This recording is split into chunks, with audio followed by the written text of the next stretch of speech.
ஹர நம பார்வதி பதையே. ஹர ஹர மகாதேவ. சிவாய நமோ. சிவாய நமக. சிவாய நமோ. நம சிவாய. சிவாய நமோ. சிவாய நமக. சிவாய நமோ. நம சிவாய. சிவாய நமோ. சிவாய நமக. சிவாய நமோ. நம சிவாய.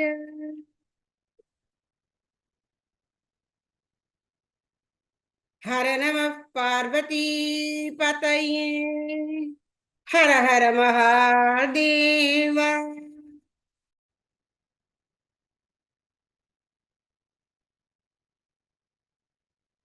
அன்னையின் அருளால் இன்றைய இணையவழி சத்சங்கத்திலிருந்து தொடர்ந்து சில சத்சங்கங்களிலே இவ்வாண்டுக்குரிய ஸ்ரீ தாய்மானவர் சிறப்பு அந்தர்யோகத்தினுடைய பராபர கண்ணி பாடல் விளக்கங்களை பார்க்கலாம் என்று கருதி இருக்கின்றேன்.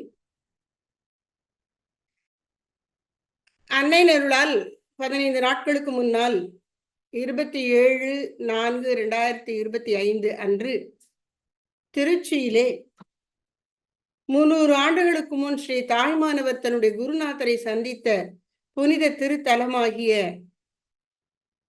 ஸ்ரீ மௌன மட்டத்திலே வைத்து ஸ்ரீ தாய்மான சுவாமிகளின் திருப்பாடல்களின் ஒலிப்பேழையும் ஞான ஆனந்த மாலை ஸ்ரீ தாய்மான சுவாமி பாடல்கள் ஓர் அறிமுகம் என்ற குறுநூலும் வெளியிடப்பட்டதை பக்தர்கள் நீங்கள் அனைவரும் அறிந்திருப்பீர்கள். அது பெரிய ஏற்பாடாக இருந்ததுனால இந்த தடவை அந்தர்யோகம்னு தனியா நடத்தல.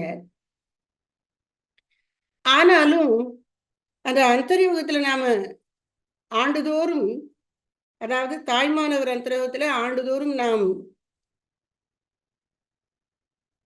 பராபர கண்ணி ஜீவ யாத்திரை, ஸ்ரீ தாய்மான சுவாமிகளின் பராபர கண்ணி காட்டும் ஜீவ யாத்திரை என்ற தலைப்பிலே பராபர கண்ணிகளை ஒரு குறிப்பிட்ட வரிசையிலே ஒழுங்குபடுத்தி அதற்கேற்ப அதனுடைய விளக்கங்களை ஆராய்ந்து வருகின்றோம். அந்த ஆராய்ச்சி நின்றுவிடக்கூடாது என்று அடியேன் கருதினேன். இந்த இணையவழி சற்சங்கத்தை பயன்படுத்தி கொண்டு தற்காலிகமாக உடல் புயிரவு விளக்கத்தை நிறுத்தி வைத்துவிட்டு இவ்வாண்டுக்குரிய பராபர கண்ணி விளக்கங்களை பார்த்துவிட்டு திரும்ப உடல் புயிர்வு பாடல்கள் விளக்கத்தை மீண்டெடுத்து தொடரலாம் என்று அன்னையின் அருளால் சிந்தித்துள்ளேன். அதன்படி இப்பொழுது நாம் ஸ்ரீ தாய்மானவரின் பராபர கண்ணி காட்டும் ஜீவ யாத்திரை என்ற தலைப்பில் உள்ள பாடல்களிலே நாம் எதை பார்க்க வேண்டும், இதுவரையில் எந்த பாடல்களுக்கு என்ன தலைப்புகளிலே விளக்கம் பார்த்துள்ளோம், இனி எதை பார்க்க வேண்டும் என்பதை முதலில் சுருக்கமாக கூறுகின்றேன். அன்னையின் அருளால் சென்ற 2024 ஆண்டு வரை நாம் 18 தலைப்புகள் அவற்றின் கீழ் உள்ள கண்ணிகளுக்கு விளக்கம் பார்த்துள்ளோம். அந்த 18 தலைப்புகள் என்ன அப்படின்னு பார்க்கலாம். என்ன இந்த பராபர கண்ணி முழுமையும் ஜீவ யாத்திரையை விளக்குகிறது என்பதுதான் இந்த நூலினுடைய அடிப்படை கோட்பாடு. ஜீவ யாத்திரை என்பது என்ன? ஜீவன் மேற்கொள்ளுகிற பயணம். பயணம் என்று சொன்னால் ஒரு இலக்கு இருக்க வேண்டும். ஜீவன் மேற்கொள்ளும் பயணத்திற்கு, உயிரின் இந்த யாத்திரைக்கு இலக்கு எது, அடைய வேண்டிய இடம் எது? இறைவன் தான். எங்கிருந்து கிளம்பி வந்தான்? இறைவனிடமிருந்து கிளம்பி வந்தான். ஆனால் இறைவனை மறந்து இந்த உலகையை உண்மை என்று பல ஜென்மங்கள் உழன்றான பிறகு அவன் இந்த உலக வாழ்க்கையில் சலிப்பு தட்டி இறைவனை நோக்கி திரும்ப முற்படுகிறான். அங்கிருந்து ஆரம்பிக்கின்ற அந்த ஜீவ யாத்திரை எப்படி இருக்கிறது என்று தாய்மானவருடைய பராபர கண்ணி தெற்றென விளக்குகிறது. அப்படி இந்த ஜீவ யாத்திரையினுடைய கடவுளை நோக்கி திரும்பின அது மட்டும்தான் ஜீவ யாத்திரைங்கிறது கிடையாது. கடவுள் தேர்ந்து கிளம்பி வந்ததாக நினைத்து கொண்டு பல ஜென்மங்களை கழித்திருக்கிறானே, அதுவும் ஜீவ யாத்திரையில அடக்கம் தான். ஆனா நமக்கு அதற்கு பிறகு உள்ளது என்ன, எப்படியெல்லாம் மனசை பண்படுத்தி இறைவனை சென்று சேருகிறான்ங்கிறத இதுல குறிப்பா காட்டுவதனால அந்த விஷயங்கள் எல்லாம், அந்த விஷயங்களுக்கு ஏற்ப இந்த பராபரக்கண்ணி பாடல்களை தொகுத்து இருக்கிறோம். அதாவது எந்நாள் கண்ணியில தாய்மான சுவாமிகளே பாடல்களை எல்லாம் 15 உட்தலைப்புகளாக பிரித்து விட்டார்.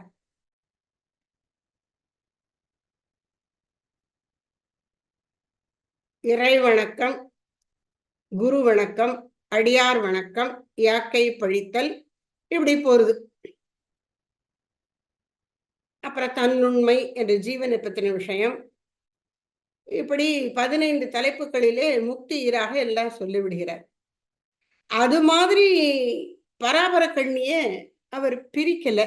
ஆனா அந்த பாடல்களை திரும்ப திரும்ப கேட்கும் போது நமக்கு இந்த பராபர கண்ணிகள் அப்படி ஜீவனின் யாத்திரையை, அந்த யாத்திரையின் பல்வேறு கட்டங்களை அழகாக சுட்டி காட்டுகின்றன அப்படின்னு தோணினதுனால பிரிச்சோம். அது என்னென்ன தலைப்புகள் நாம் இதுவரைக்கும் பார்த்திருக்கிறோம் அப்படின்னு பார்த்தா, உடல் வாழ்க்கையும் அது தரும் இன்னல்களும். முதல்ல இந்த உடல் வாழ்க்கையினுடைய தன்மை இது எப்படிப்பட்டதுன்னு புரியணும். இதுல துன்பம் நிறைய இருக்கு. தினையளவு இன்பத்திற்கு பனையளவு துன்பப்படணும் அப்படின்னு தெரிஞ்சு கொண்டு இது இப்படி இருக்கேன்னு அதுல ஒரு வேதனையும் ஒரு சலிப்பும் நமக்கு வரணும். அப்பதான் நம்ம கடவுளை நோக்கி திரும்புவோம். இது நல்லா இருக்கு நல்லா இருக்கு அப்படின்னா அப்படி நினைக்கிறான் ஜீவன். அதையும் இன்னொரு பாடல்ல சொல்றார், எவ்வுடல் எடுத்தார் அவ்வுடல் வாழ்க்கை இன்பம் எனவே துன்பம் இல்லை என அப்படின்னு உயிர்கள் நினைக்கிறதாம். அதனால அதுக்கு உயிர் வாழ்க்கை, உடல் வாழ்க்கைங்கிறது சக்கரக்கட்டியா இருக்கு.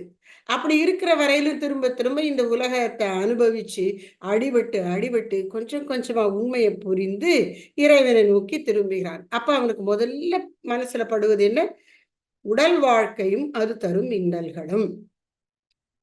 அதை உணர்ந்த அந்த மனசுக்கு ஒன்று விளங்குகிறது, என்ன, நிலையாமை. என்னென்னலாம் நிலையாமையோடு இருக்கிறது இங்கே, யாக்கை நிலையாமை. மனிதன் எடுத்துள்ள இந்த உடல் நிலையில்லாதது. நிலையில்லாததுன்னா என்ன, பிறந்தாது என்றேனும் ஒரு நாள் இறந்தே தீர வேண்டும். மரணத்திலிருந்து யாராலும் தப்பிக்க முடியாது. உடல் எடுத்து விட்டால் மரணத்திலிருந்து தப்பிக்கவே முடியாது. இந்த விதிக்கு விலக்கு என்பது கிடையாது. அப்ப யாக்கை நிலையாமை. அந்த யாக்கையில வாழ்ந்து கொண்டிருப்போ இருக்கும்போது மனிதன் செல்வம் தேடுவதிலே ரொம்ப குறியாக இருக்கிறான். அது என்றைக்கும் தன்னை காத்துவிடும் என்று நினைக்கின்றான். ஆனா அதை பற்றின உண்மை என்ன, செல்வம் நிலையாமை. செல்வமும் நிலையில்லாதது என்பதை தெரிந்து கொள்ளணும். செல்வம் செல்வம் செல்வோம். அப்புறம் உலகு நிலையாமை. தான் வாழ்கிற இந்த உலகு, இதை பற்றி விஞ்ஞானிகள் என்ன சொல்லியிருக்கிறாங்க, வரலாறு என்ன சொல்லுகிறது அப்படின்னு பார்த்தா, லட்சக்கணக்கான கோடிக்கணக்கான வருஷங்களாக இது உருவெடுத்து வந்திருக்கிறது இந்த பிரபஞ்சம் அப்படியெல்லாம் நமக்கு தோன்றுகிறது. அப்ப இது ஏதோ எப்படி இப்படியே இருந்துரும் அப்படின்னு நினைக்கிறோம். இல்லை, இந்த உலகமும் நிலை இல்லாதது.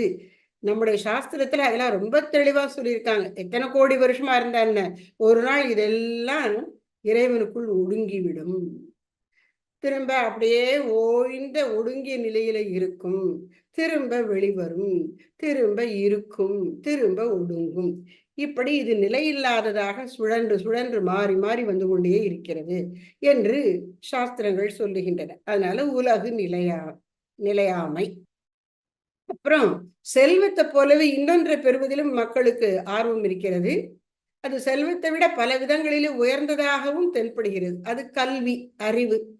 ஆனா அதுவும் இறைவனை பற்றி அல்லாமல் இந்த உலகத்தை பற்றி மட்டும்தான் இருந்தால் அதனாலும் பிரயோஜனம் இல்லை. அதனால ஏட்டுக்கல்வியின் பயனின்மை என்பதை பார்த்தோம். இப்ப நிலையாமைங்கிறதுல யாக்கை நிலையாமை, செல்வம் நிலையாமை, உலகு நிலையாமை, ஏட்டுக்கல்வியின் பயனின்மை. அதுக்கப்புறம் இப்படி இதை நிலையாமை உணர்ந்தவன் தன்னை திரும்பி பார்க்கும்போது இந்திரியங்களின் கொட்டம், கண் காது மூக்கு நாக்கு தோல், இவை இவரால் கட்டுப்படுத்த முடியாதனவாய் உலகிலே அடக்கமின்றி திரிகின்றன. அது இவனுக்கு ரொம்ப சங்கடமா இருக்கு. அப்புறம் பேச்சும் பிதற்றலும் பேசா மோனமும், பேசிக்கொண்டே இருக்கிறான். மனிதனுக்கு திரிகரணங்கள் கொடுக்கப்பட்டிருக்கின்றன: மனம், வாக்கு, காயம். உடலால் செயல்கள் செய்யலாம், வாக்கினால் பேசலாம், மனதால் எண்ணலாம் அல்லது சிந்திக்கலாம். சிந்திக்கிறானோ இல்லையோ, வாயால லபலபான்னு பேசிக்கிட்டே இருக்கான். பேச்சும் பிதற்றலும் பேசா மோனமும் என்று இந்த தலைப்பின் கீழ் உள்ள கண்ணிகளை ஆராய்ந்தோம். அப்புறம் இந்த பேச்சு வந்ததுக்கு அப்புறம் உள்ளுக்குள்ள என்ன பார்க்கிறோம்? மனம். மனம் என்னும் மாயை. இந்த மனம் என்ன பாடுபடுத்துகிறது மனிதனை, அதையெல்லாம் சிந்தித்து பார்க்கிறான் இந்த ஜீவன். அப்படி மனசுப்படுத்தும் பாட்டை எண்ணும் பொழுது அவனுக்கு ஒன்று புரிகிறது. இந்த மனதிற்குள்ளே 6 எதிரிகள் புகுந்து கொண்டு இவனை சின்னாபின்னப்படுத்தி கொண்டிருக்கின்றார்கள். காமம், குரோதம், லோகம், மோகம், மதம், ஆச்சரியம். அந்த 6 பகைவர்களை பற்றி பராவர கண்ணியிலே தாய்மானவர் என்ன சொல்லியிருக்கிறார் அப்படின்னு பார்த்தோம். அப்புறம் வினை, நான் செய்த கர்ம வினைக்கு ஏற்பவே இப்ப நான் நல்லது கெட்டதுகளை அனுபவிக்கிறேன் என்று அவன் உணர்ந்து கொள்கிறான். இந்த வினையின் தன்மையை பற்றி என்னென்ன கண்ணிகளிலே என்னென்ன சொல்லியிருக்கிறார் அப்படின்னு பார்த்தோம். அகந்தை, அகங்காரம்னு ஒண்ணு இருக்கு. அதுதான் ஆணவம். நான் உன்னிலிருந்து வேறானவன், நான் ஒரு தனியாளு என்று தனக்கு ஒரு தனித்தன்மையை புகட்டி கொண்டு பெருமையோடு நினைத்து பார்க்கிறது. அந்த அகந்தையினால் வரக்கூடிய வினை, ஏன்னா இவனுடைய பிறவி, அதுல அவன் அனுபவிக்கக்கூடிய துன்பங்கள் அனைத்தும் இந்த அகந்தையிலிருந்து எழுந்தவைதான். அகந்தை தான் இவனுடைய பந்தத்துக்கு காரணம். அதனால அகந்தையை பற்றி என்ன சொல்லுகிறார்னு பார்த்தோம். அப்புறம் மாயை, ஏதோ மாயையின் இவனுக்கு அந்நியமாக ஒரு சக்தி இருக்கிறது, அது இவனை மயக்குகிறது, மறைக்கிறது, உண்மையை அறிய விட்டாது தடுக்கிறது, அப்படியெல்லாம் நினைக்கிறான். அந்த மாயை, அதை பற்றி என்ன சொல்றார்? இப்படியெல்லாம் இந்த உலகத்தினுடைய தன்மைகளை பார்த்த உடனே, அம்மா இப்படிப்பட்ட உலகத்துல என்னை துடிக்க துன்புற விட்டு விட்டாயே, எனக்கு இதெல்லாம் போதும், எனக்கு நீதான் வேண்டும் என்று கதறி அழுகின்றான். அதுதான் அவனுடைய அந்த ஏக்கம், இறைவனுக்காக கொள்ளுகிற அந்த ஏக்கம், அருள் தாகம். அதுல தன்னுடைய நிலைமை எப்படி இருக்கிறது, நான் இப்படிலாம் இருக்கேனே, இவ்வளவு மோசமா இருக்கேனே என்று சொல்லி வருந்தி அழுகிறான். அது தன் நிலை கூறல்.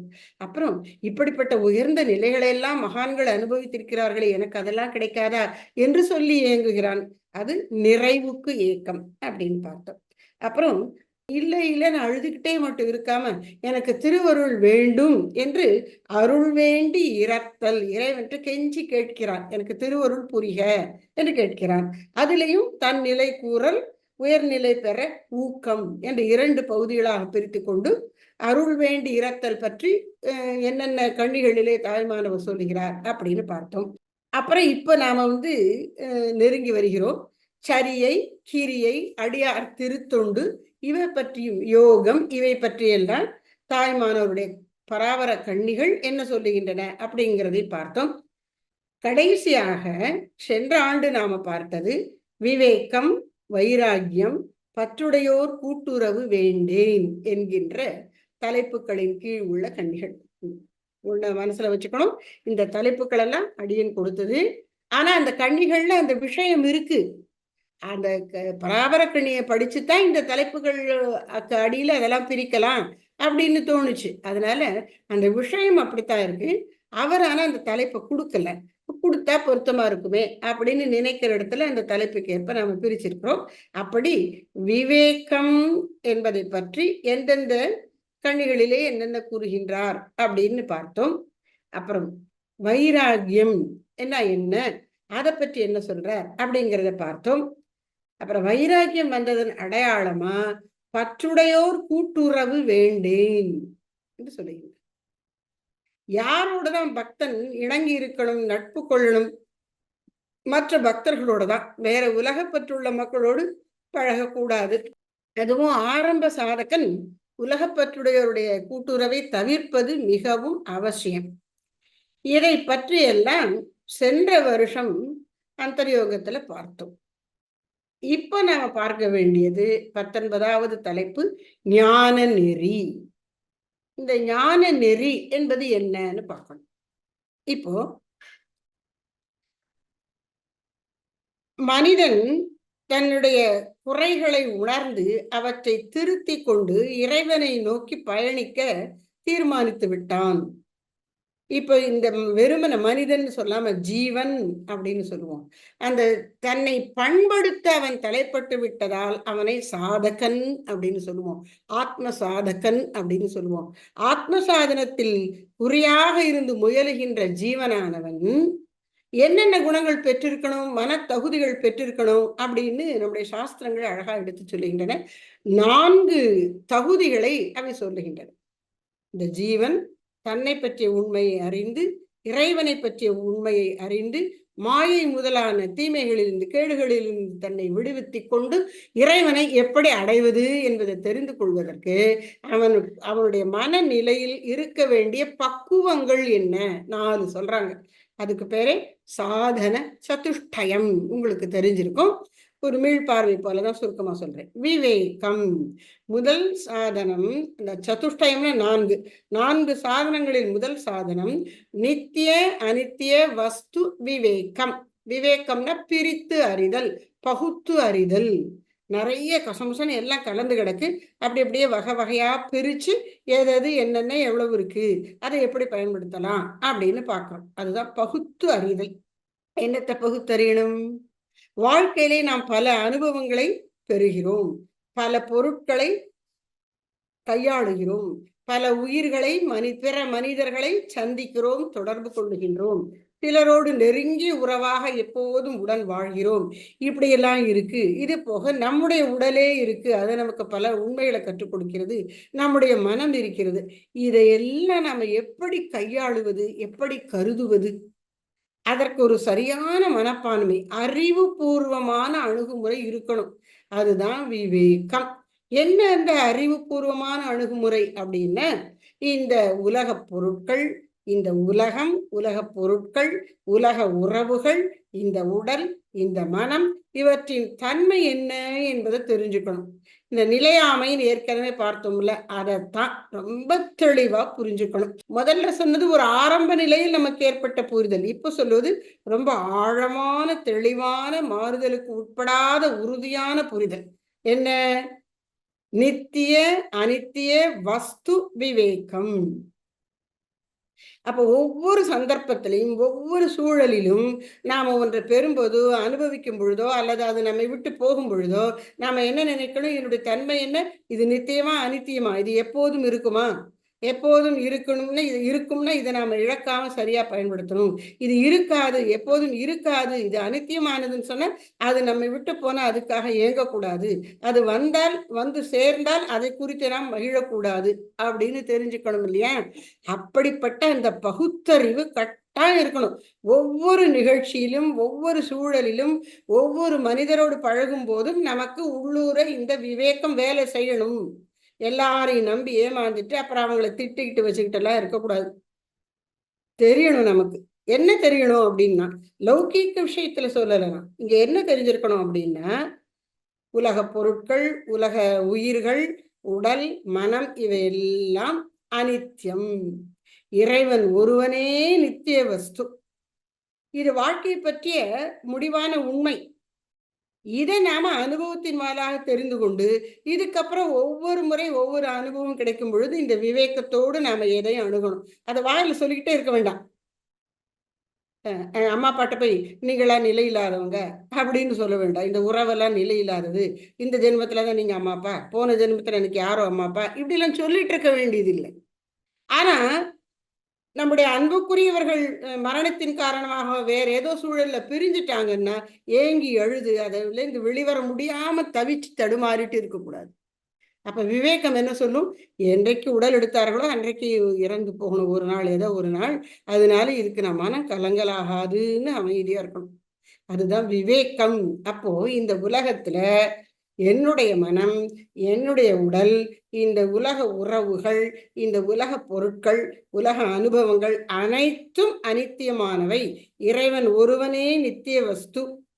இதை உறுதியாக சந்தேகத்துக்கிடமின்றி அசைத்துவிட முடியாதபடி தெரிந்து கொள்வது விவேகம்.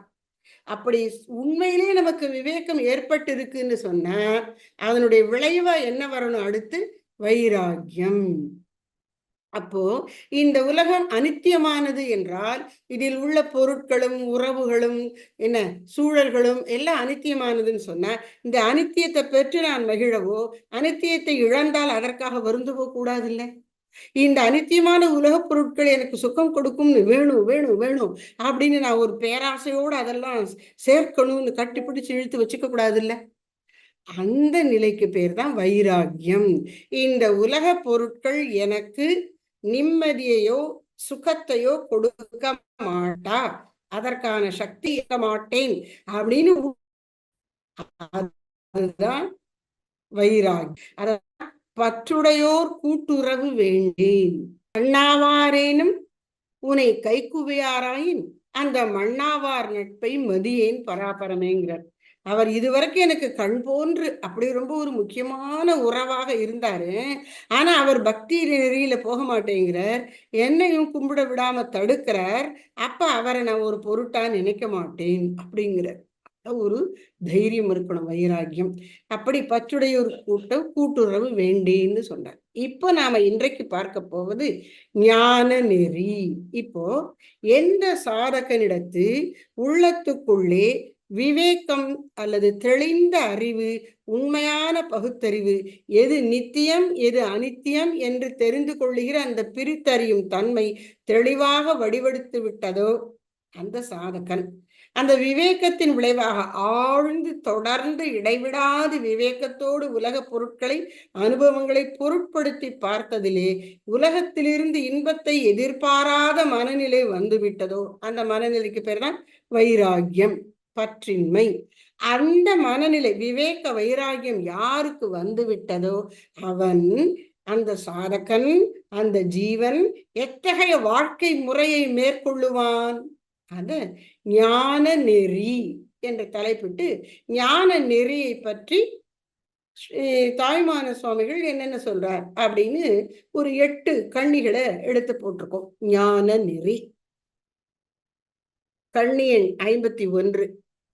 நேச நிரு விகற்ப நிஷ்டையல்தால் உன்னடிமைக்கு ஆசையுண்டோ நீ அறியாதது அன்றே பராபரமே. அடுத்தது 61வது கண்ணி. நாட்டாதே என்னை ஒன்றில் நாட்டிகிதம் அகிதம் காட்டாதே எல்லாம் நீ கண்டாய் பராபரமே. அப்புறம் 96வது கண்ணி. தன்னை அறிந்தருளே தாரகமா நேர்ப்பதுவே உன்னை அறிதற்கு உபாயம் பராபரமே. அடுத்தது 168. கூராயமாய் மனதை போக்க அறியாமலையோ ஆராயலைந்தே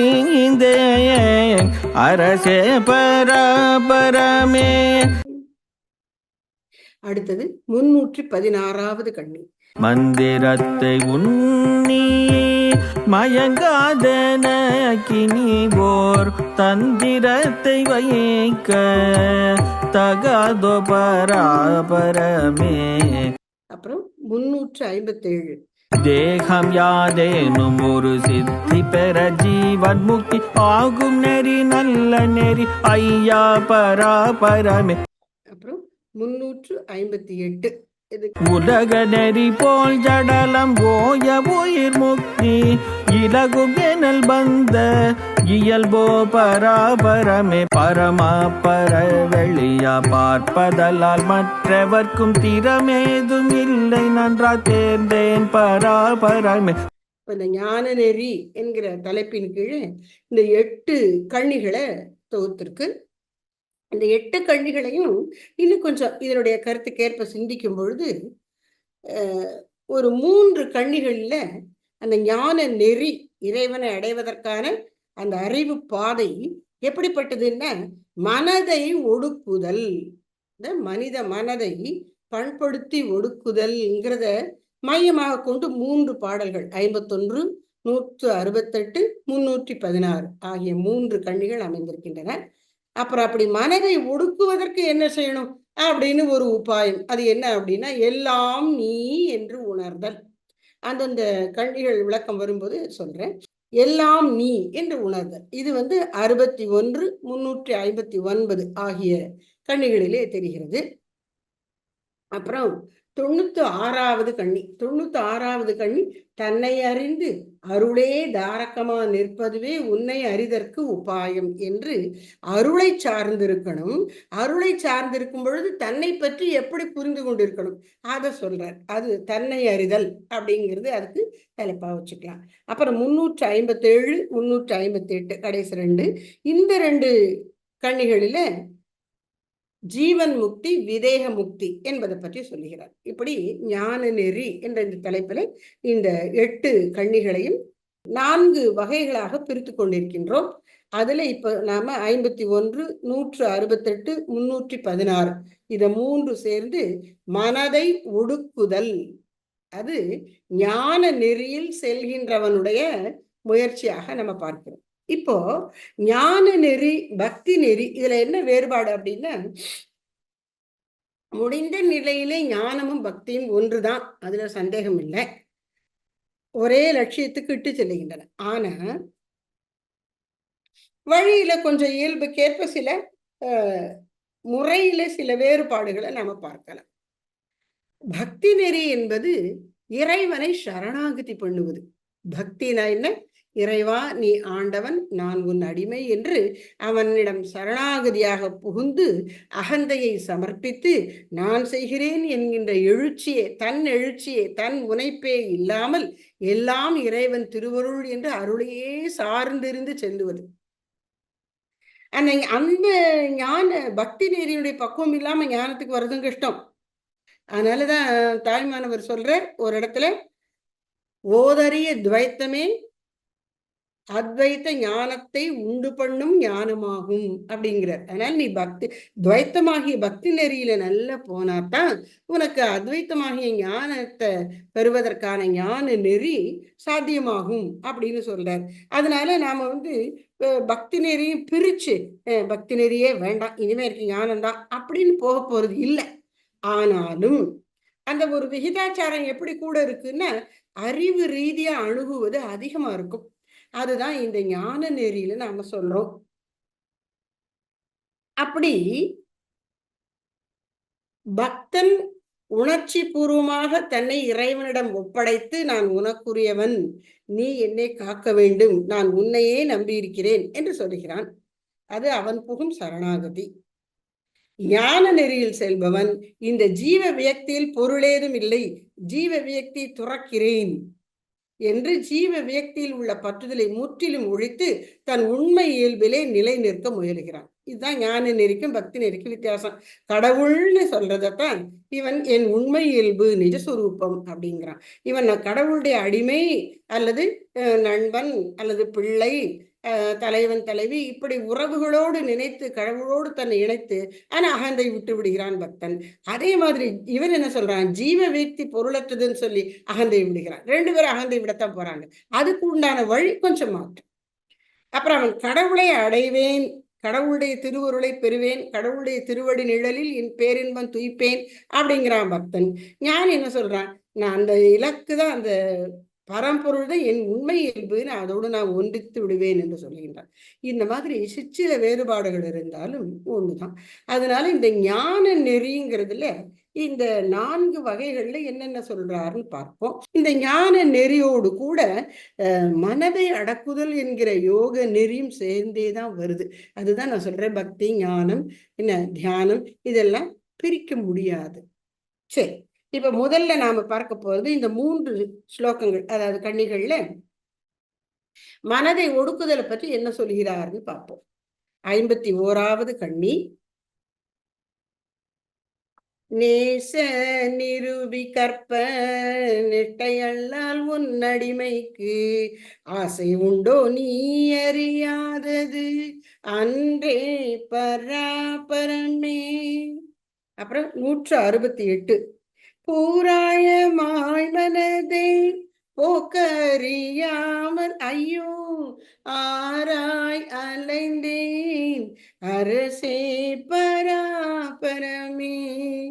அப்புறம் 316 மந்திரத்தை உன்னி மயங்காது எனக்கு நீ ஓர் தந்திரத்தை வைக்கத்தாதோ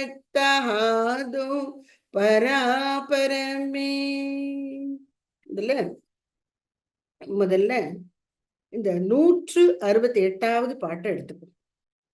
போராயமாய் மனதை போக்க அறியாமல் ஐயோ ஆராய் அலைந்தேன் அரசே பராபரமே.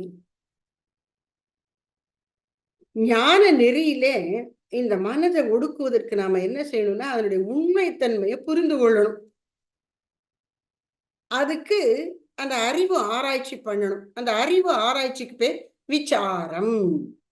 ஆத்ம சாதகன் என்ன செய்யணும்? விசாரம் செய்யணும். விசாரம் என்று சொன்னால் என்ன? ஆராய்ச்சி பண்ணுவது, அனாலிசிஸ், பகுத்து அறிந்து உணர முற்படுவது.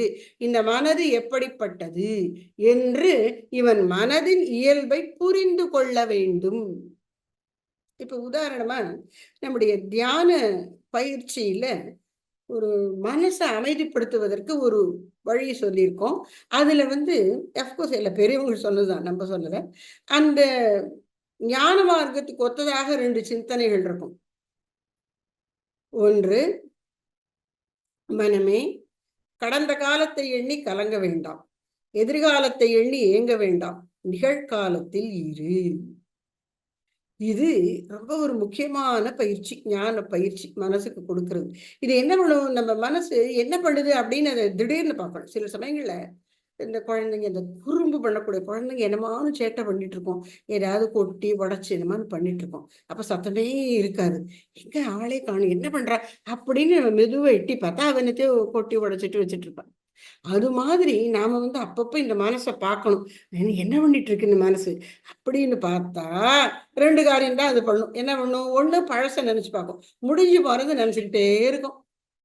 அது நல்லா இருந்ததுன்னு சொல்லி அதை குறிச்சு பெருமை, அந்த காலத்துல நான் எவ்வளவு ஸ்ட்ராங்கா இருந்தேன் தெரியுமா, இப்பதான் எனக்கு கால் எடுத்து வைக்க முடியல, யாராவது ஒருத்தர் பிடிச்சுக்கிட்டா தான் முடியுது இப்படின்னு புலம்ப ஆரம்பிச்சிடும். கடந்த காலத்தை நினைத்து கலங்கி கொண்டே இருக்கும். அப்பா நீ இதெல்லாம் செஞ்சேன்.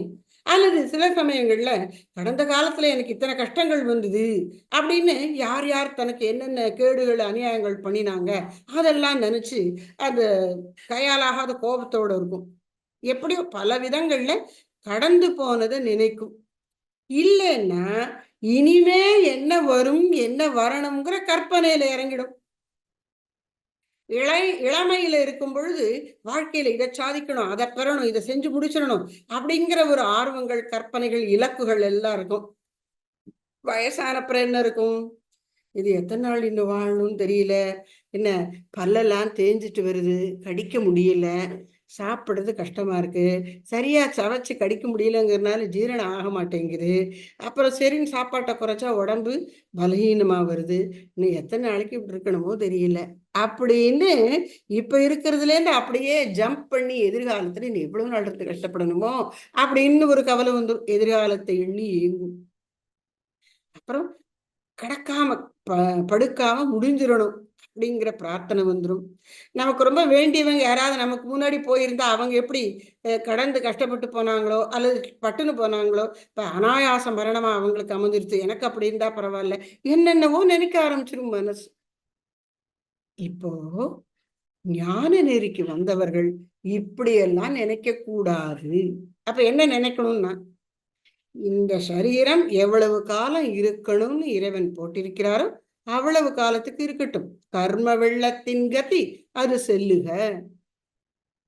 அப்புறம் அந்த இந்த வினைக்கேற்ப ஏற்பட்டதுதான் இந்த உடல், அந்த வினைக்கேற்ப வரக்கூடிய வினை பயன், நான் அனுபவிக்க வேண்டிய வினை பயன் நல்லதா இருக்கலாம், கெட்டதா இருக்கலாம், இன்பமா இருக்கலாம், துன்பமா இருக்கலாம், என்ன வந்தாலும் நான் அப்படியே அமைதியாக ஏற்றுக்கொள்கிறேன். இந்த நிமிஷத்தில் மனசை வச்சிருப்பேன். கடந்த காலத்துக்கும் போக மாட்டேன், எதிர்காலத்தை பத்தின கற்பனைக்கும் போக மாட்டேன். ஏதாவது ஒரு காரியம் செய்யணும், ஒரு திட்டமிடணும் அப்படின்னா, நாளைக்கு நம்ம இங்க போகணும், இல்லை ஒண்ணும் வேண்டாம், இன்னைக்கே நீங்க வச்சுக்கோங்களேன், காலையிலேயே இன்னைக்கு புதன்கிழமை சத்சங்கத்துக்கு போகணும், அதனால முதல்ல எல்லா வேலையும் முடிச்சு வச்சுட்டு 7 to 8 வந்துடணும் அப்படின்னு ஒரு திட்டமிடல், அதெல்லாம் பரவாயில்ல. ஆனா எப்பயுமே ஒரு கற்பனையிலேயே இதை பண்ணணும் அதை பண்ணணும் அப்படியே கற்பனை வளர்த்துக்கிட்டு அதன் மூலம் பிறவிகளை பெருக்கி கொண்டு போகக்கூடாது. அதனால எதிர்காலத்தை எண்ணி இயங்காதே, கடந்த காலத்தை எண்ணி கலங்காதே, நிகழ்காலத்தில் அமைதியாக இரு. இது மனதுக்கு கொடுக்கக்கூடிய ஒரு நல்ல பயிற்சி. பெண்டுலம் மாதிரி, முந்தியெல்லாம் சில கடிகாரங்கள்ல பெண்டுலம் தொங்கும், அது இப்படி அப்படியும் போய்கிட்டே இருக்கும். அப்பதான் அந்த முள்ளு ஓடி காலத்தை காட்டும். கடிகாரத்துக்கு வேணா பெண்டுலம் அசையலாம், மனசு பெண்டுலம் போல அசைஞ்சு கொண்டே இருந்தால் அப்ப அது அமைதியா இருக்கணும், இறைவனின் திருவடியிலே அமைதியா தங்கணும். இது ஒரு ஞான பயிற்சி. இந்த மாதிரி அப்ப இது மனசை அடக்குறோம், மனசை புரிஞ்சுக்கிறோம். அடக்குறதுல வலுக்கட்டாயமா அடக்குவதில்ல, அது விருப்பத்துக்கு அலைய விடாமல் தடுத்து நெறிப்படுத்துகிறோம். இதுதான் ஞான நெறி. இப்படி எல்லாம் செய்வதற்கு தயாரா வரணும். அது எனக்கு இதெல்லாம் வேண்டாம், எனக்கு அதெல்லாம் தெரியாது, எதுக்கு என்னத்தையோ நினைச்சு கவலைப்படுற, நாமம் சொல்லு, ஓம் நம சிவாய், ஓம் நம சிவாய், ஓம் நம சிவாய், நான் நாமம் சொல்றேன், அவர் பார்த்துப்பாரு எல்லாத்தையும் அப்படின்னு போறது பக்தி நெறி. இந்த மனசை நீ அப்படி நினைக்காதே, இப்படி ஓடாதே, இங்க இரு என்று சொல்லுவது ஞான நெறி, யோக நெறி. இப்படி பூராயமாய், பூராயமாய்னா படிப்படியாக, கிரமமாக, அதாவது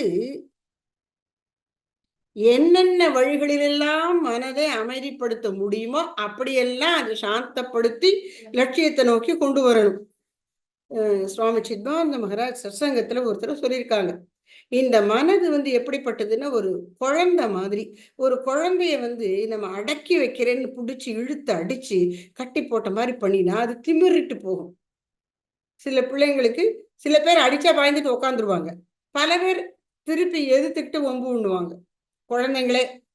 அதனால அத மாதிரிதான் மனசும். அப்ப அதை நம்ம வலுக்கட்டாயமா அடக்காம அதனுடைய தன்மையை அறிந்து அதை நிதானமாக கையாளணும். அப்படி பண்ண தெரியலை. பூராயமாய் மனதை போக்க, அது கொஞ்சம் கொஞ்சமா தானே தெரிஞ்சு போயிடணும். அது மாதிரி பண்ண எனக்கு தெரியலையே, அது என்ன பண்ணுவது, எப்படி மனசை பூராயமாக போக்குவது? பூராயம்னு சொன்னா என்னன்னு பார்த்தோம், சிறிது சிறிதாக, முறைப்படி, கிரமமாக, முழுமையாக. அதாவது நம்ம ஒரு காரியத்தை செய்யும் பொழுது ஒவ்வொரு அம்சத்தையும் விடாம நினைக்கிறோம். ஒன்ன நினைச்சு அதை செஞ்சுட்டு மற்றதை விட்டுறது இல்லை. அப்ப ஒன்றையும் விடாமல் செய்ய வேண்டியதெல்லாம் கவனித்து செய்வது, அதான் பூராயமாக, முழுமையாக. ஆனா முழுமையான ஒரே நேரத்துல இல்லை, படிப்படியாக, கிரமமாக, பூராயமாய் மனதை போக்க. இப்ப மனசு என்ன பண்ணி கொண்டிருக்கு, இருந்து கொண்டே இருக்கு. எப்படி? எண்ணங்கள் வாயிலாக மனது தன் இருப்பை நிலைநாட்டி கொண்டிருக்கின்றது. ஞான நெறிக்கு விட்டவன் அப்படி எண்ணத்தின் மூலம் மனது தலையெடுக்காமல் எண்ணங்களை ஒடுங்க பண்ணுகிறான். எண்ணங்களை எப்படி ஒடுக்குவது, எப்படி ஓய பண்ணுவது? ஸ்ரீ ரமண மகரிஷிகள் சொன்ன விசார மார்க்கத்தை பற்றி சொல்லும் பொழுது, ஸ்ரீ ரமண மகரிஷிகளுடைய சீடர்களிலே தலை சிறந்தவர்கள் ஒருவரான ஸ்ரீ சாது சுவாமிகள் சொல்றார். என்ன சொல்றார்? எண்ணம் ஓயும் வழியை கேள், இறைவன் ரமணன் மொழியை கேள். சரி, ரமண பகவான் என்ன சொன்னார்? எண்ணம் எழுந்திடும் வேளையிலே எழுவது எங்கு என்று பார். அது எங்கே இருந்து எழுகிறது அப்படின்னு பார்க்கணுமா? எண்ணம் எழுந்தா அந்த எண்ணம் எப்படி நல்லதா கெட்டதா, ஐயோ இப்படி ஒரு கெட்ட எண்ணத்தை எண்ணிட்டேனே அப்படின்னு உட்காந்து அழுதுட்டு இருக்காத. தியானம் பண்ணும்போது, தியானத்துக்கு உட்காரும்போது, அல்லது ஒரு நல்ல எண்ணம் எண்ணிட்டு, ஆஹா எவ்வளவு ஒரு நல்ல எண்ணம், இந்த மாதிரி யாராவது நினைப்பாங்களா அப்படின்னு உடனே நாளைக்கு யாராவது நண்பர்களை பார்த்த உடனே, இன்னைக்கு தியானத்துல எனக்கு இப்படிலாம் தோணுச்சு தெரியுமா அப்படின்னு சொல்லிட்டு தெரியக்கூடாது. நீ எண்ணத்தையே பார்க்காத, அது நல்லதோ கெட்டதோ அதை பார்க்கவே வேண்டாம். இப்ப எண்ணத்தை பார்க்கணும்னா அது எங்கிருந்து கிளம்புகிறதுன்னு பார்க்கணும். எங்கிருந்து கிளம்புகிறதா? அப்ப அந்த எண்ணத்தை பிடிக்கணும். அது எங்கே இருந்து வந்தது? நம்முடைய மனசுக்குள்ளதான், எங்கேயும் நெஞ்சுக்குள்ள இருந்துதான், இங்க இருந்துதான் வந்துச்சு அப்படின்னு அதை உள்ள போய் பார்க்கணும். அதனுடைய துவக்க புள்ளிக்கு போ. அப்படின்னு சொல்றாங்க. அப்படி கவனத்தை கொடுக்கும் பொழுது அந்த எண்ணத்துல, அதாவது எண்ணத்தின் தன்மை இல்ல, அதன் துவக்க புள்ளியை அறிவதற்காக போறோம். இதுக்கு ஒரு உதாரணம் நான் சொல்லக்கூடியது என்ன அப்படின்னா, இப்ப நாம ஒரு ஏதோ ஒரு பொட்டலத்துல இனிப்பு இருக்குன்னு வச்சுக்கோங்களேன். அப்ப என்ன ஆயிடும், அதுல ஒரு எறும்புகள்லாம் வந்துரும். அந்த எறும்பு அப்படியே அப்பா இவ்வளவு எறும்பு இருக்கே அப்படின்னு பார்த்தா, அப்படியே சாரையா அப்படியே போய்கிட்டே இருக்கும். எங்கடா போகுது இந்த எறும்பு அப்படின்னு இந்த எறும்பு பின்னாடியே போனா, ஒரு புத்துலேருந்து அது கிளம்பி வருது. கொஞ்சம் எறும்புகள் கிளம்பி இந்த பக்கம் இப்படியே இந்த இனிப்பு பொட்டலத்தை நோக்கி வரும். கொஞ்சம் எறும்புகள் அந்த இனிப்பு பொட்டலத்திலேருந்து ஒரு சிறு துகள் இனிப்பு எடுத்துக்கொண்டு இப்படியே திரும்பி அங்க போகும், அந்த புத்துக்கு போகும். அது மாதிரி இந்த எண்ணம் எங்கிருந்து வருகிறதுன்னு அந்த எண்ணத்தை பிடிச்சுக்கிட்டே போகணும். எண்ணத்தினுடைய தன்மையை நம்ம ஆராய போறது இல்லை. நல்ல எண்ணமா கெட்ட எண்ணமா, வேற யாருக்கும் வருமா வராதா, அதெல்லாம் நம்ம ஆராயல. அது எங்க இருந்து கிளம்புறது அதை மட்டும் பார்க்கிறோம். அல்லது இது யாருக்கு வருது, எனக்கு, எனக்குன்னா நான், எனக்குங்கிறோமே, அந்த எனக்குல உள்ள நான் யார், நான்கிறது என்ன, நான் அப்படின்னு சொல்லும் போது எதை நான் நினைக்கிறேன், அந்த நான்கிறது என்ன அப்படின்னு நானை பாரு அப்படின்னு பார்க்கும்போது மனசே ஓஞ்சிரும். இப்படி தேடிக்கொண்டு போகும்போது எண்ணம் ஒடுங்கி விடும். இதுதான் எண்ணம் ஓயும் வழி. அப்படி ஒரு தரம் ஒரு எண்ணத்தின் பின்னாட போய் அதை ஆரம்பிக்கிற இடத்துக்கு வரும்போது எண்ணம் ஓய்ந்து விட்டாலும் உடனே அடுத்த எண்ணம் கிளம்பிடும். உடனே அப்பவும் நம்ம என்ன செய்யணும், அந்த எண்ணத்தினுடைய தன்மையை ஆராயக்கூடாது. நல்ல எண்ணம் கெட்ட எண்ணம் அதுக்கு என்ன அர்த்தம். உடனே நாம என்ன பண்ணுவோம், சாதாரணமா இப்ப உதாரணமா நம்ம தியானம் பண்ணிட்டு இருக்கும்போது, ஆமா அவர்கிட்ட அந்த ரூபா கேட்டிருந்தேனே அவங்க இன்னும் கொடுக்கலையே அப்படின்னு ஒரு எண்ணம் வருதுன்னு வச்சுக்கோங்க. இப்ப நம்ம என்ன பண்ணணும், இந்த எண்ணம் எங்கிருந்து வந்ததுன்னு பார்க்கணும். உடனே அதை விட்டுவிட்டு, ஆமா ரூபா கொடுக்கலையே, கொடுக்குறேன்னு சொல்லியிருந்தானே, இவனை விட்டு கூட கேட்டிருந்தேனே அப்படின்னு கிடுகிடுன்னு அந்த நிகழ்ச்சிக்கு போயிட்டோம்னு வச்சுக்கோங்க. அப்ப நாம பற்றுதல்ல எண்ணத்தோட அப்படியே உலகமயமா உழன்று கொண்டிருக்கின்றோம்னு அர்த்தம். அதை விட்டுட்டு இந்த எண்ணம் எங்கிருந்து வருகிறது அப்படின்னு இந்த எண்ணத்தை பிடிக்கணும். பிடிக்கும்போது அமைதியாயிடும் மனசு. அந்த அமைதிதான் ஆத்மஸ்வரூபம். உடனே நம்மளுக்கு அது புரியாது. அப்ப உடனே அப்படி அமைதியா இருக்கும்போது திரும்ப அந்த அமைதியை கழித்து கொண்டு அடுத்த எண்ணம் வரும். அப்பவும் நம்ம என்ன செய்யணும், இந்த எண்ணம் எங்கிருந்து வருகிறது அல்லது யாருக்கு வருகிறது, இதுதான் எண்ணம் ஓயும் வழி அப்படின்னு ஸ்ரீரமண பகவான் சொல்றார். இது ஒரு அற்புதமான ஞான விசார முறை. அப்ப பூராயமாய் மனதை போக்க அறியாமல் என்ன செய்யறேன், ஆராய் அலைந்தேன் அரசே பராபரமே. ஆனா நான் அப்படி என் மனசை ஒடுக்க தெரியாமல் என்னை யாரோ என்று பெருமிதமாக நினைத்துக்கணும். நான் எப்படிப்பட்டவன் தெரியுமா, என்ன போய் நீ இந்த கேள்வி கேட்டியா அப்படின்னு சில பேர்கிட்ட நம்ம சண்டைக்கு போறோம்.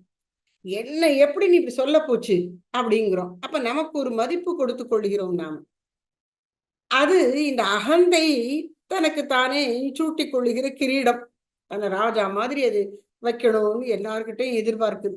எல்லாரை விட எனக்கு நான் தான் முக்கியம் அப்படின்னு ஒருத்தரும் நினைக்கிறோம். அப்ப அகந்தை அகந்தை மோதிக்கிட்டே இருக்கு. இதான் வாழ்க்கை. அப்படி இல்லாம என்ன பெருசா நினைத்து கொண்டு இப்படி வாழ்க்கையெல்லாம் என்னாச்சு, அலைந்தேன். அலைந்தேன்னு எவ்வளவு நாள் அலைஞ்சேன்னா பல பிறவிகளா, ஒரு தரம் ரெண்டு தரம் இல்லை, பல பிறவிகளில் இப்படி அகந்தையின் வழி சென்று மனதின் உண்மை தன்மையை அறியாமல் திரும்ப திரும்ப பல பல பிறவிகளிலே அனர்த்தத்தை தேடிக்கொண்டேன். பொருளற்ற பிறவிகளை நான், பிறவிகள் பலவற்றை பொருளற்றவையாக கழித்து விட்டேன். ஆராய் அலைந்தேன். இது எப்ப எனக்கு நடக்கிறது, அரசே பராபரமே, இறைவா நீ என்னுடைய அரசனாக இருக்கிறாய், அப்படி இருந்து என்னை இப்படி அலைய விட்டுட்டியே அப்படின்னு கேட்கிற மாதிரி இருக்கு. ஏன் இப்படி பண்ணினேன் அப்படின்னா, மனதை போக்க அறியாமல். எனக்கு ஒரு அறியாமை இருக்கு. என்ன அறியாமை, இந்த மனசை எப்படி ஓய பண்ணுவதுங்கிற அறிவு எனக்கு இல்லை. ஆனா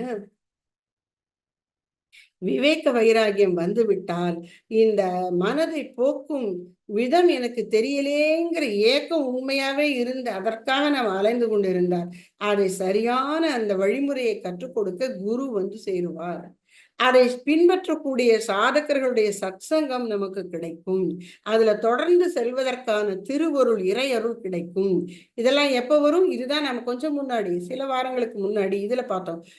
போன வாரம் தான் நினைக்கிறேன், குருலிங்க ஜங்கமமாய் கொண்ட திருமேனின்னு பார்த்தோம். குரு நமக்கு உண்மையை உணர்த்தி நேரடியாக நம்மை இறைவனை நோக்கி அழைத்து செல்லுபவர். என்ன அந்த இறைவனுடைய தன்மை என்ன? லிங்கம், குரு லிங்கம், ஜங்கமம். அசைகின்ற ஒரு இடத்துல உட்கார்ந்துருக்கு லிங்கம்ங்கிறது. இவர்கள் அசைந்து கொண்டிருக்கிறார்கள். யாரு? மற்ற அடியார்கள், சிவன் அடியார்கள். அப்ப குரு லிங்க ஜங்கமமாய் குருநாதர், இறைவன், அடியார்கள், இந்த 3 பேரும் நமக்கு கிடைச்சிடும். எப்போ? விவேக வைராகியம் உறுதியாக இருந்தால். அப்ப நம்ம ஞான நெறியில் செல்லும் பொழுது நம்ம தவித்து கொண்டிருந்தாலும் இந்த உதவிகள் நமக்கு கிடைத்து அகத்திலும் புறத்திலும் நம்ம இறைவனை நோக்கி தள்ளிவிடும். அது தெரியாம எத்தனையோ ஜென்மங்களை கழித்து விட்டேனே என்று சொல்லுகின்றார். பூராயமாய் கிரமமாக படிப்படியாக இந்த மனதை இப்போ இந்த விசார நெறியில ஞான மார்க்கத்துல செல்லும் பொழுது இந்த தியானத்தை ரொம்ப நேரத்துக்கு இந்த மனசை எண்ணங்கள் இல்லாம ஓய பண்றேன்னு சொல்லி அதை அடக்கி வச்சு தம் பிடிச்சுக்கிட்டு ரொம்ப நேரம் இருக்காது. முதல்ல ஒரு 10 நிமிஷம் 15 நிமிஷம் இருக்கு. அப்படி தொடர்ந்து ஒரு 4-5 மாசம் 10 நிமிஷம் பண்ணு. அதுக்கப்புறம் மனசு அமைதி ஆகுதுன்னு தெரிஞ்சா அந்த 15 நிமிஷத்தை 20 நிமிஷமா கூட்டு. அப்படி கொஞ்சம் கொஞ்சமா அடிக்கடி செஞ்சுக்கிட்டே இருந்து பழகினா அதுக்கப்புறம் நீ ஒரு தரம் இருக்கிற நேரத்தை அதிகரிக்கலாம். அப்படி சொல்றாங்க. மனசி விசிந்தைய வாரம் வாரம், மனதினில் இவ்வாறு அடிக்கடி எண்ணுக, அகத்தினில் இவ்வாறு அடிக்கடி எண்ணுக. எப்படி? இந்த மனசு சொல்றது கேட்க வேண்டாம், எண்ணம் எங்க இருந்து வருதுன்னு நான் பாக்குறேன் அப்படின்னு ஒவ்வொரு முறையும் நீ முயற்சி பண்ண பண்ண உன்னை அறியாது நீ ஆழ்ந்து ஆத்மாவை நோக்கி உள்ளே திரும்பி விட்டாய். இதான் விசாரம். அதனால விசாரம் அல்லது ஆராய்ச்சியின் விளைவாக மனதை ஒடுக்க நான் அறியேன். அதனுடைய விளைவு என்ன? அதன் பலனாக பல பல அனர்த்தங்களில் மனதை செல்ல விட்டு ஆராய் அலைந்தேன். என்னை பற்றியே பெருமிதமாக நினைத்து கொண்டு பல பிறவிகளை வீணாக்கி விட்டேனே என்று சொல்லுகின்றார். அப்புறம் 316வது கண்ணி. மந்திரத்தை உண்ணி மயங்காது எனக்கு இனி ஓர் தந்திரத்தை வைக்க தகாதோ பராபரமே. இந்த கண்ணிக்கு விளக்கம் கொடுக்கும் பொழுது சுவாமிஜி அழகாக 3 பதங்களை எடுத்துக்கொண்டு விளக்குகிறார்கள். சுவாமி சித்மானந்த மகாராஜ் ஆத்ம சாதனத்தில் குறிப்பாக சாக்த வழிபாட்டு முறையில் 3 பதங்கள் இருக்கு. யந்திரம், தந்திரம், மந்திரம். யந்திரம் அப்படின்னா கருவி, யந்திரம் அப்படிங்கிறதுல அது அழகா சம்ஸ்கிருத்துல சொன்னா யந்திரம். யந்திரம்னா இயக்கப்படுகிற கருவி. தந்திரம்னு அந்த கருவியை இயக்கும் உபாயம். மந்திரம்னு அதற்கான அந்த விஷயம், கருத்து. இப்போ இந்த ஆத்ம சாதனத்துல எது யந்திரம்? இந்த உடல் தான். நம்முடைய இந்த உடல் தான், மானுட யாக்கை தான் யந்திரம்.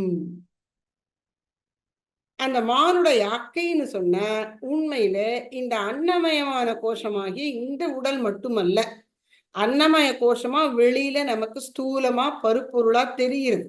அது மட்டும் இல்லை, அதுக்குள்ள நமக்கு என்ன இருக்கு? மனோமய கோஷமாகிய அந்தக்கரணம்னு ஒண்ணு இருக்கு. அதற்கும் அடிப்படையாக ஜென்மாந்திர வாசனைகள், அறியாமை எல்லாம் சேர்ந்து இருக்கக்கூடிய காரண சரீரம்னு இருக்கு. அப்ப சரீரம்னு சொன்னா 3 உடம்பு நமக்கு இருக்கு. இப்பவே நம்ம ஒரு உடம்பு நினைச்சிட்டு இருக்கோம், அதுக்குள்ள இன்னும் 2ம் இருக்கு, 3 உடம்பு இருக்கு. இந்த ஸ்தூல உடல் நமக்கு எல்லாருக்கும் தெரிகிறது. கொஞ்சம் சுட்டி காமிச்ச உடனே நமக்கு எல்லாருக்கும் புரிஞ்சிடும். அந்தக்கரணமாகிய மனம் என்கிற சூட்சும சரீரம். எல்லாருக்கும் மனசு இருக்கு. ஓ, மனசு தான் நீங்க இன்னொரு உடல்னு சொல்றீங்களா? சரி சரி, புரிஞ்சிருச்சு. இன்னொன்னு என்னமோ காரண சரீரம்னு சொன்னீங்களே அப்படின்னு நமக்கு தோணும். காரண சரீரம்னா என்ன அப்படின்னா, இந்த மனதுல நமக்கு வரக்கூடிய எண்ணங்கள் எல்லாம் மேற்பரப்பில் எண்ணங்கள்லாம் வந்து கொண்டிருக்கின்றன.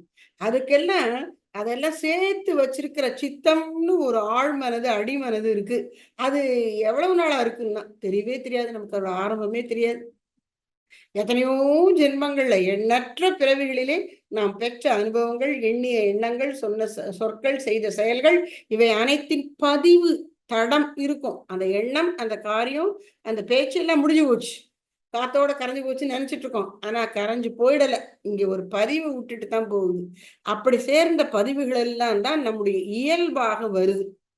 நல்லது இயல்பா வரலாம், கெட்ட இயல்பா கூட வரலாம். அப்படி சுயநலமோ பிறருக்கு உதவுவதோ பல விதமா இருக்கு அந்த இயல்புகள். அந்த ஆழ் மனசுடைய அந்த வாசனைகள் இருக்கு பாருங்க, அதுதான் நமக்கு மேலும் மேலும் பிறவிகளை உண்டு பண்ணுகின்றன. அதற்கு அடிப்படையாக இருப்பது அறியாமை. நான் யாருன்னு தன்னை பற்றி தெரிந்து கொள்ளாது இருக்கின்ற அறியாமையின் காரணமாக இந்த எண்ணங்களுக்கு ஒரு சத்தியத்துவம், உண்மைத்தன்மையை கொடுத்து இதெல்லாம் ரொம்ப உண்மை நினைச்சு கஷ்டப்பட்டு கொண்டிருக்கின்றோம். அது ஆழ் மனசு, அதுதான் காரண சரீரம்.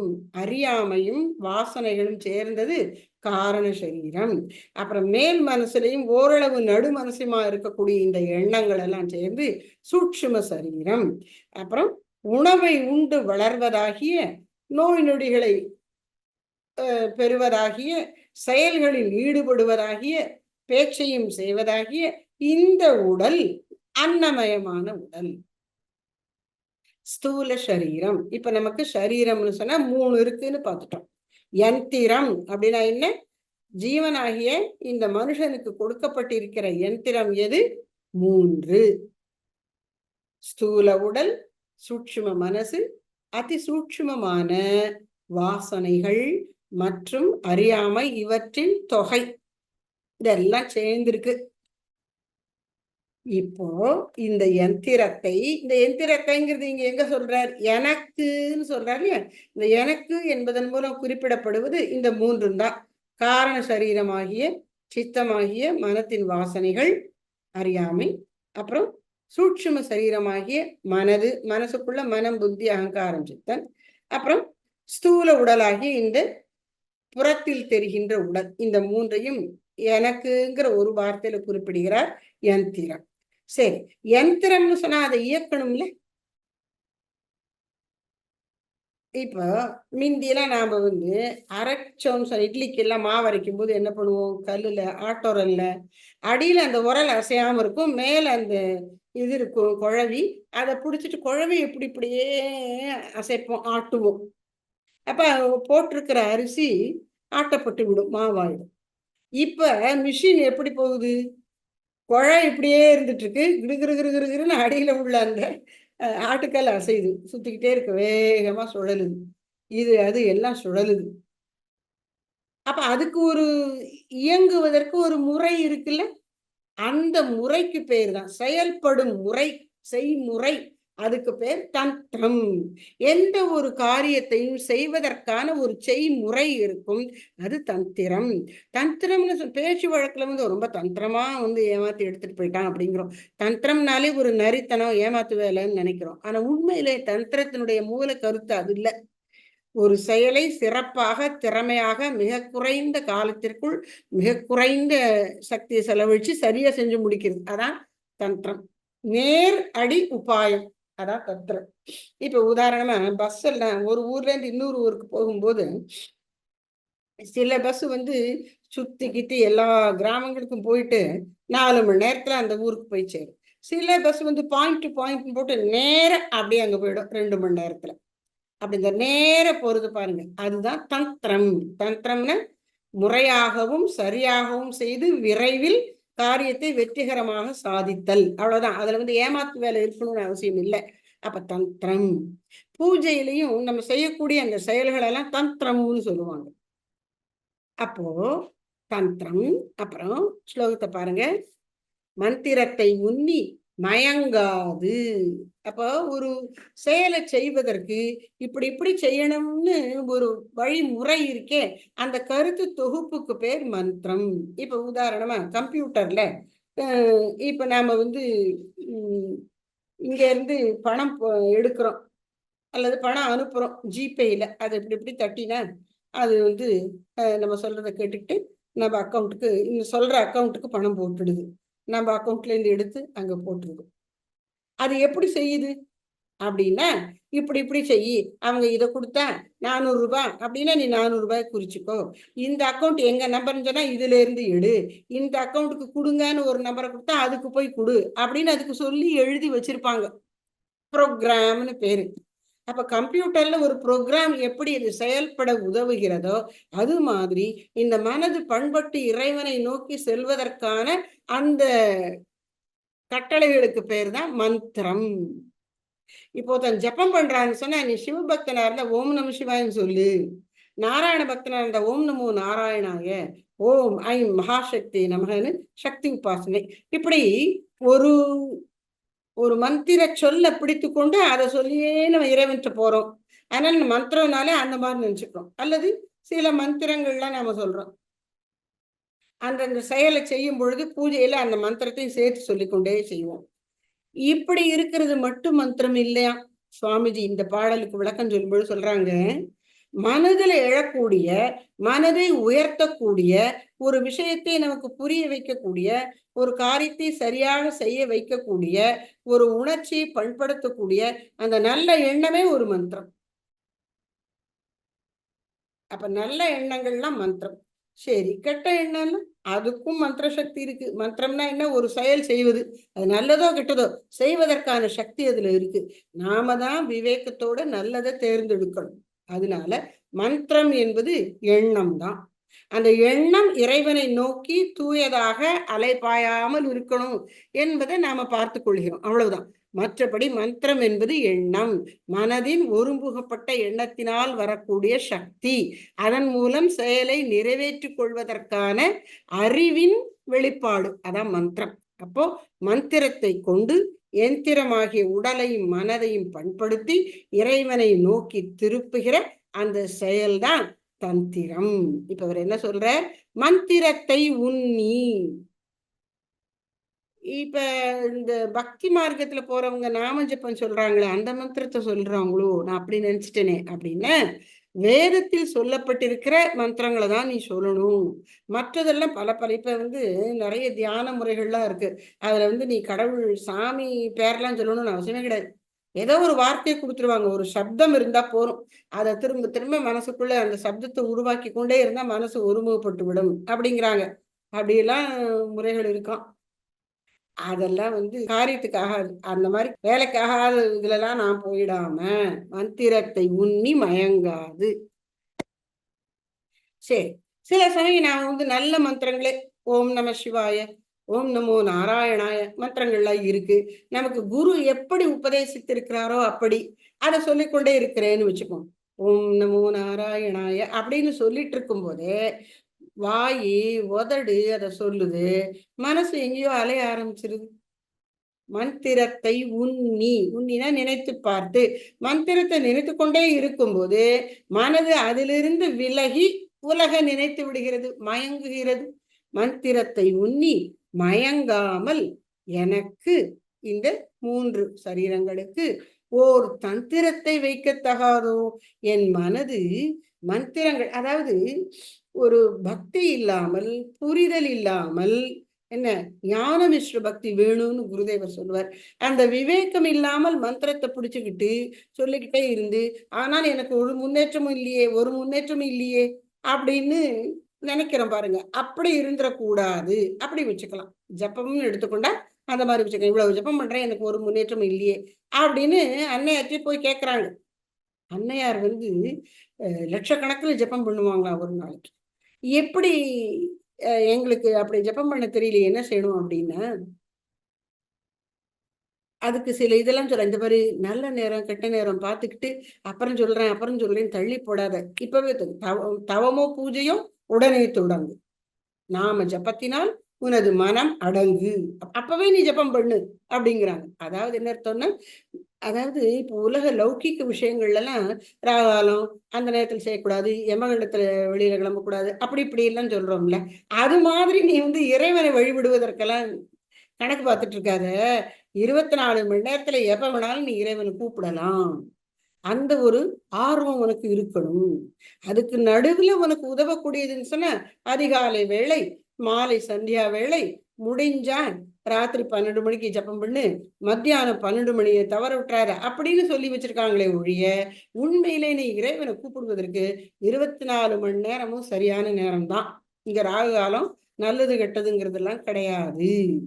லௌகீக விஷயங்கள்ல தான் இந்த முகூர்த்தம் பார்க்கறதெல்லாம். கடவுளை வணங்குவதற்கு அப்படிலாம் பார்த்துட்டு இருக்காதே. தவமோ பூஜையோ உடனே தொடங்கு. அப்புறம் நாம சொல்லும் பொழுது ஒரு ஸ்ரத்தையோடு சொல்லணும். என் மனசு அடங்குறதோ இல்லையோ, இந்த நாமத்தை எனக்கு குருநாதர் கொடுத்திருக்கிறார், இதை சொன்னேன்னா எனக்கு மனசு நல்லது நடக்கும் அப்படிங்கிற ஒரு விசுவாசம் மட்டும் உனக்கு இருக்கட்டும். சரி, எனக்கு இந்த விசுவாசம் இல்லை, நீங்க சொல்லிட்டீங்க, கடனுக்கு நான் சொல்றேன், அப்பவும் இது உனக்கு பலன் கொடுக்கும். குருதேவர் சொல்றார். ஒருத்தன் வந்து கங்கை கரையில நின்று கொண்டிருந்தான்.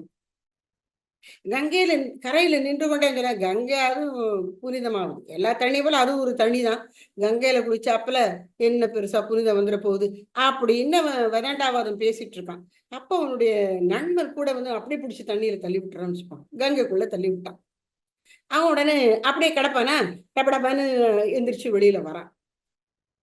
அப்போ அவன் வந்து கங்கையில ஸ்நானம் பண்ணணும், இது ஒரு புனித ஸ்நானம், என் பாப்பங்களை போக்கும் அப்படின்னு நினைச்சுக்கிட்டு கங்கையில குளிக்க இறங்கல, பிடித்து வலுக்கட்டாயமா தள்ளப்பட்டான்.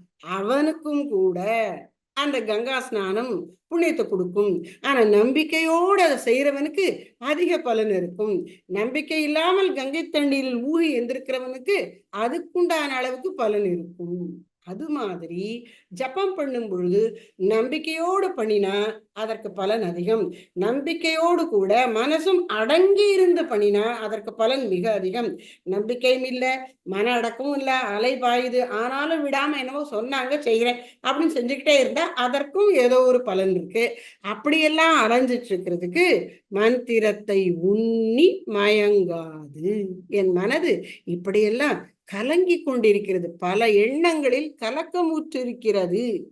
ஜபம் பண்றேன்னு பேரு, அந்த 15 நிமிஷம் ஜபத்துக்குள்ள எப்பா இந்த உலகத்தை எத்தனை தடவை சுற்றி வந்து விட்டது, காடு கரையெல்லாம் சுத்தி வந்துருச்சே அப்படின்னு மந்திரத்தை உண்ணி மயங்காமல் உன்னை நான் நேரடியே வந்து சேர்வதற்கான தந்திரத்தை, உபாயத்தை, என்ன தந்திரம்னா என்னன்னு பார்த்தோம், இலக்க அடையணும், ரொம்ப சுத்தி திரியாம, ரொம்ப செலவு இல்லாம, ரொம்ப கஷ்டப்படாம, சரியா டக்குன்னு நேரடியா போய் அடைஞ்சிடணும். அப்படி ஒரு வழி எனக்கு சொல்லித்தர மாட்டாயா என்று சொல்லுகிறார்.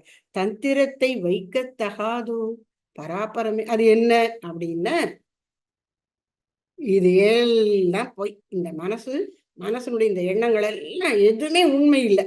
இது எங்கேருந்து வந்தது, அதுதான் உண்மை, அதுதான் ஆத்மா, அதுதான் நான் அப்படின்னு அதை தேடிட்டு போயிடுவோம். அதுதான் அந்த உபாயம். இந்த எண்ணத்தை பொருட்படுத்தாம அப்படி ஒதுக்கி தள்ளிடு.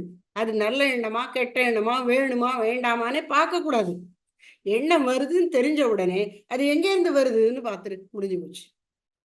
அதுதான் அந்த உபாயம். அப்ப நாம என்ன சொல்லணும், எப்ப ஜபம் பண்ணும் பொழுதும் மனசு அலைப்பாயுதுன்னு தெரிஞ்சுட்டா உடனே அந்த எண்ணத்தை விட்டுட்டு மந்திரத்துக்கு வந்துடணும். நம்முடைய இஷ்ட தெய்வத்தினுடைய திரு உருவத்தை நினைச்சிட்டு திரும்ப அந்த நாமத்தை சொல்ல ஆரம்பிச்சிடணும். கொஞ்ச நேரம் அடங்கி சொல்லும், திரும்ப அலைய ஆரம்பிக்கும். அலையுதுன்னு தெரிஞ்ச உடனே அப்பவே அந்த அலைச்சலை நிறுத்தி அதை விட்டுட்டு அந்த எண்ணத்தை விட்டுட்டு நாமத்துக்கு வந்துடும். இதுதான் அந்த உபாயம். இப்படி செய்து கொண்டே இருக்கணும். அதை எனக்கு சொல்லித்தர மாட்டியா அப்படின்னு கேட்கிறாரு. மந்திரத்தை உண்ணி மயங்காது எனக்கு இனி ஓர் தந்திரத்தை வைக்கத்தகாதோ. அதனால இந்த மந்திரம் சொன்னா நல்லது. அப்புறம் படிப்பு வரணும்னா இதை சொல்லணும், என்ன செல்வம் வேணும்னா அதை சொல்லணும், பலம் வேணும்னா அதை சொல்லணும் அப்படின்னு விதவிதமான மந்திரங்கள் எல்லாம் சொல்லிக்கொண்டு இப்படி எல்லாம் தெரியாம நீ வேணும்னா என்ன சொல்லணும், என்ன செய்யணும், அந்த ஒரு இதுல நிக்கணும். அதை எனக்கு சொல்லி தர மாட்டியா அப்படின்னு கேட்கிறார். இதுக்கு சாமி சொல்றாங்க, இந்த யந்திரமாகிய இந்த உடலை இறைவனுக்கு உரியது ஆக்கு, இந்த மந்திரமாகிய மனதையும் இறைவனுக்கு உரியதாக்கு. இறைவனுக்கு உரியது ஆக்குவதுன்னா என்ன, இந்த தேகத்தை இறைவனுக்கு உரியதை ஆக்குறதுனா என்ன செய்யணும், இதை தூய்மையாக வைத்திருந்து இதில் செய்யக்கூடிய செயல்கள் எல்லாம் நேர்மையும் ஒழுக்கமும் தூய்மை உடையதாக வைத்துக்கொண்டு இறைவனுடைய ஆலயமாக இந்த உடலை கருதி வாழணும். அப்ப இந்த உடலை நாம இறைவனுக்கு கொடுத்துட்டோம்னு அர்த்தம். அப்புறம் இந்த மனசை இறைவனுக்கு கொடுக்கணும் அப்படின்னா என்ன அர்த்தம், அனாவசியமா எண்ணங்கள் அலையாம மனசால இறைவனை நினைக்கணும், இறைவனை போற்றி புகழணும், இறைவனுடைய நாமத்தை சொல்லணும், வேற எதுலையும் போகக்கூடாது. இப்படி இருக்கணுமா. உடலை வந்து இறைவனுக்கு கொடுத்ததன் அடையாளமா இதை ஆலயமாக கருதி தூய்மையும் புனிதமும் பொலியும்படி வச்சிருக்கணும். அப்புறம் மனசை இறைவனுக்கு கொடுக்கணும். அதுக்கு சாமி வந்து ஒரு அழகான உதாரணத்தை சொல்றாங்க. சிவபெருமான் பிக்ஷாட்டனராக வரும் பொழுது அப்படி இடது கையில இப்படி கை இப்படி தொங்க விட்டுருப்பாரு, அது பக்கம் ஒரு மான் அப்படியே அவர் அண்ணாந்து பார்த்துட்டு இருக்கோம். கவனிச்சிருக்கீங்களா? பிக்ஷாட்டனர் ஸ்வரூபத்துல இடது கை கீழே மான் ஒன்று நின்று கொண்டு அவரையே பார்த்து கொண்டிருக்கும், சிவனார் முகத்தையே பார்க்கும். அந்த மான் என்பது என்ன? மனதை குறிக்கிறது. மானின் தன்மை என்ன? அலைப்பாயும், இப்படி இப்படி பார்த்துக்கிட்டே இருக்கும். அது ஒரு இடத்துல இருக்காது. அப்புறம் அது மருட்சியோடு அச்சத்தோடு இருக்கும். சீக்கிரம் பயந்துரும், திடுக்குன்னு விட்டுரும். அது அப்படி ஒரு பயம் இருந்துகிட்டே இருக்கும் மானுக்கு. இதெல்லாம் மனசுடைய தன்மை. அப்படிப்பட்ட மனசு, அதாவது அது ஒரிஜினலா அந்த கதையில என்ன அப்படின்னா, அந்த ரிஷிகள் வந்து தார்காவனத்து ரிஷிகள் சிவபெருமானையே எதிரி மாதிரி நினைச்சு அவரை அடக்கிறதுக்கு அழிக்கிறதுக்கு ஒன்றா அனுப்புறாங்க. அதுல ஒண்ணு இந்த மான். புலியை அனுப்பும்போது அதை கொன்று அதனுடைய தோலை இடுப்புல துணியா கட்டிக்கிட்டார். யானைங்கிற அரக்கனை, யானை வடிவில் ஒரு அரக்கனை அனுப்பின போது யானையும் கொன்று அந்த தோலை உரிச்சு அதை அப்படியே மேல உத்தரியம் போல துண்டு போல மேல போட்டுக்கிட்டார். அதுக்கப்புறம் மானை அனுப்பினாங்க, இப்ப கொல்லலை, அவர் சொடக்கு போட்டாரான். அவர் சொடக்கு போட்டோடனே இந்த மான் அப்படியே அவரை பார்த்துக்கிட்டு அப்படியே நின்றுடுச்சான் குழந்தை மாதிரி. அப்படி ஓ மனசு அவர்கிட்ட போட்டும், நீ சொடக்கு போட்டு மனசு கடவுள்கிட்ட போன்னு இழுத்துறணும். கடவுளை நீயே தான் இழுக்கணும், என்னால முடியாது என்று இறைவனிடம் நம்முடைய இயல்பை சொல்லி பிரார்த்தனை பண்ணி இறைவனை நினைக்கணும். மந்திரத்தை உண்ணி மயங்காது எனக்கு இனி ஓர் தந்திரத்தை வைக்கத்தகாதோ. இப்படி வாழ்க்கையிலே உடலையும் மனதையும் இறைவனுக்கே அர்ப்பணித்து வந்தால் அது இறைவனுக்கு உரியது ஆகிவிடும், வாழ்க்கை லட்சியம் நமக்கு கிடைக்கும் அப்படின்னு சொல்றாங்க. அப்ப இதுல 3: மந்திரம், யந்திரம், தந்திரம். மந்திரமாகிய எண்ணம், யந்திரமாகிய உடல், தந்திரமாகிய செயல்முறையாகிய உபாயம். இத இந்த மந்திரமாகிய எண்ணத்தையும் யந்திரமாகிய உடலையும் இறைவனிடம் செலுத்துவதற்கான உபாயத்தை குரு வழி நின்று ஞான நெறியில் செல்லும் நாம் இந்த பாடல்களிலே கண்ணிகளிலே தாய்மானவர் சொன்னபடி செய்து வந்தால் நிச்சயமாக நாமும் நம்முடைய வாழ்க்கை பயனை அடைவோம் என்பதில் ஐயமில்லை. ஹர நம பார்வதி பதயே, ஹர ஹர மகாதேவா. தாயுமான சுவாமிகள் திருவடிகளே போற்றி போற்றி. சத்குரு திருத்தாள் போற்றி போற்றி.